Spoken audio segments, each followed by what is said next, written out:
Бокук, прибрах ли те дома? Прибрах ли те дома? Прибрах ли те дома? Дома дойде ли да живееш? Прибрах ли те дома като човек тебе? Така. Как си слагаш кърпата за миене, гъбата за миене, режеш на две и я слагаш опутката и ходиш и себеш? Да говорим ли това? Да говорим ли това? Да говорим ли? Че те шибнем? Отварям ли устата? Ама отвори си какво искаш, бе. Отвори си, бе. Отвори си, бе. А това миене с гъбата? Не е миене, бе. Ами? Мъжка си гъбата вътре в путката да ходи да себе.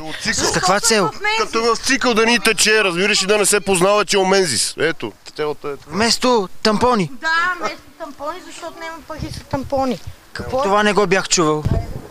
Веске, вярно ли, че сте крили така гъбата на едно много интимно място?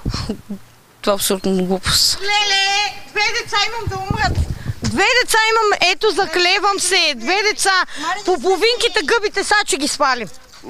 Не е нужно. Не е нужно, моля ви се. Дано не са използвани вече. Използвани са, обаче тя си ги пере, извади си и се изпере.